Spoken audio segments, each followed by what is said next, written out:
Welcome friends, great knowledge हम में आपका स्वागत है। और आज का हमारा टॉपिक है gravity, the phenomena that keeps our feet on the ground. आज हम जानेंगे ग्रेविटी के बारे में। तो ग्रेविटी क्या है दोस्तों? ग्रेविटी एक अट्रैक्शन फोर्स है दो ऑब्जेक्टिव के बीच में जिनके पास अपना एक मास होता है। ग्रेविटी एक फोर्स है जो अपनी ओर पुल करती है, खींचती है। हर एक ऑब्जेक्ट के पास अपनी एक ग्रेविटी होती है, इसलिए हर एक ऑब्जेक्ट दूसरे ऑब्जेक्ट को अपनी ओर खींचता है। और जितना अधिक मास होगा किसी भी ऑब्जेक्ट का, उतने हार्ड वो उसे एक दूसरे को पुल करेगा। अब बात करेंगे यूनिवर्सल ग्रेविटेशन के बारे में। न्यूटन ने ये रियलाइज किया था कि ग्रेविटी सिर्फ अर्थ पे नहीं है, ग्रेविटी यूनिवर्स में हर जगह है। ये वो फोर्स है जिसके कारण एक सेब धरती पे ग्राउंड पे गिरता है।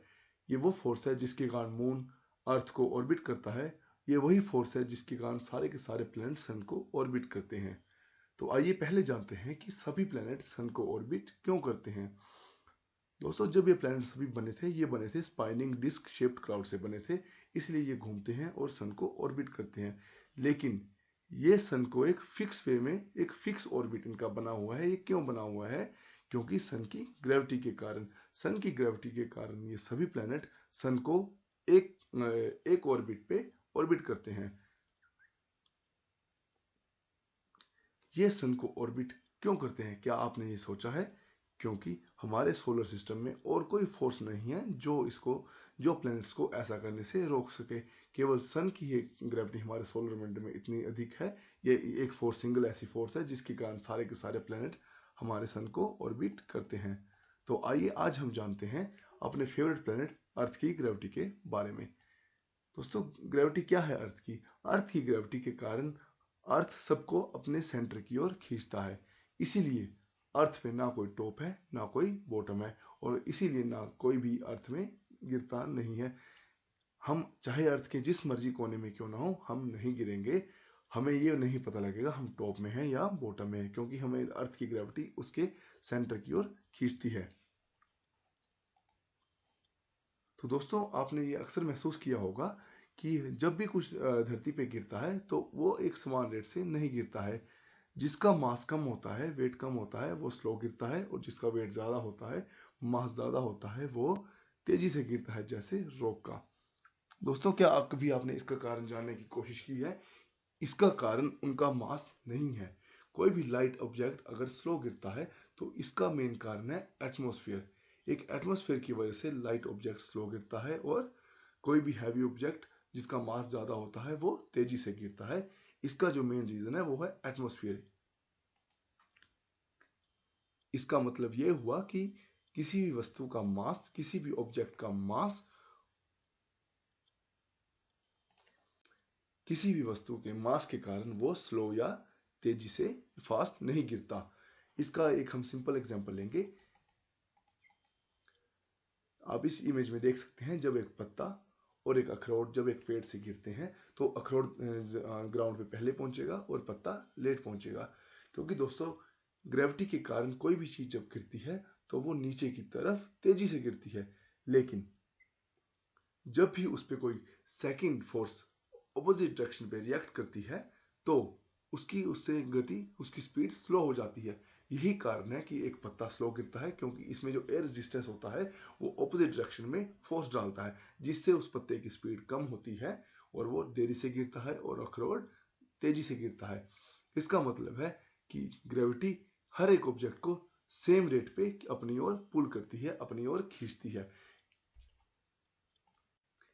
इसे अगर मैं और सिंपल वे में बताऊं तो यदि कोई एस्ट्रोनॉट अगर मून में एक फेदर, एक पंख को और एक हथौड़ा, एक हैमर को जब गिराता है तो वो सेम टाइम में ग्राउंड को टच करेंगे, क्योंकि मून के पास अपना कोई एटमॉस्फेयर नहीं है।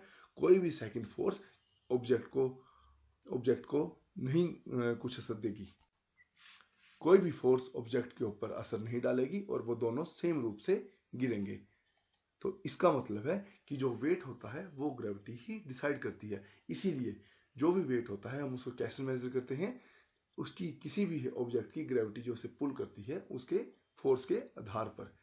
दोस्तों, हम जानते होंगे कि हर एक प्लेनेट की ग्रेविटी डिफरेंट है।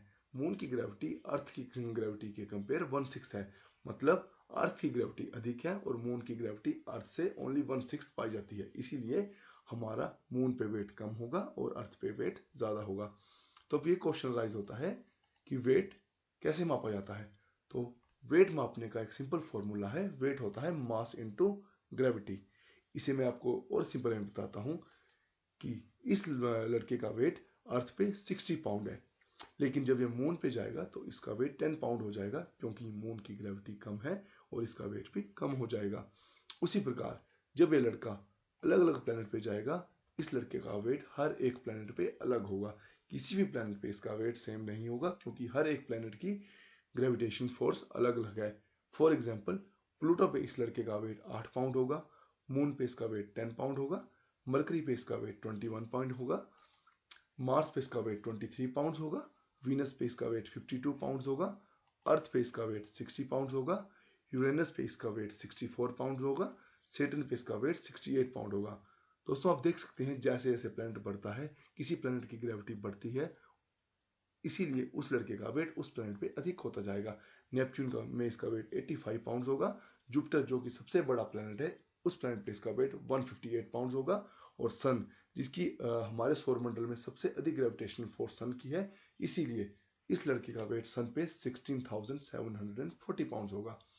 जब ये लड़का जुपिटर पे या सन पे चलेगा तो इसे लगेगा ये अपनी पीठ पे कुछ वेट कैरी कर रहा है। जैसे जब ये जुपिटर पे चलेगा तो इसे लगेगा ये अपनी पीठ पे 100 पाउंड का वेट कैरी कर रहा है। इसके अलावा दोस्तों आपने अक्सर देखा होगा टेलीविजन पे कि एस्ट्रोनॉट स्पेसशिप पे उड़ रहे होते हैं। इसका क्या कारण है? इसका कारण ये नहीं है कि एक स्पेसशिप अर्थ से दूर होता है वो और वहां ग्रेविटी नहीं होती है। इसका एक सिंपल कारण होता है कि जो वो स्पेसशिप होता है उसको ग्रेविटी अपनी ओर खींचती है पहले, क्योंकि उसका मास ज्यादा होता है, और एस्ट्रोनॉट उनका मास कम होता है, उन्हें ग्रेविटी बाद में खींचती है और वो उड़ते हुए उड़ सकते हैं, क्योंकि वो कम स्पीड पे एक दूसरे से खींचे जाते हैं। इसका मतलब ये हुआ कि 2 वेरिएबल्स होते हैं जो ग्रेविटी की फोर्स को चेंज कर सकते हैं। एक पहला mass of the object and second distance between the object. अब दोस्तों ग्रेविटी के बारे में इतना कुछ जानने के बाद हमारे दिमाग पे एक छोटा सा क्वेश्चन उठता है कि ग्रेविटी क्यों है, व्हाट कॉजेस ग्रेविटी।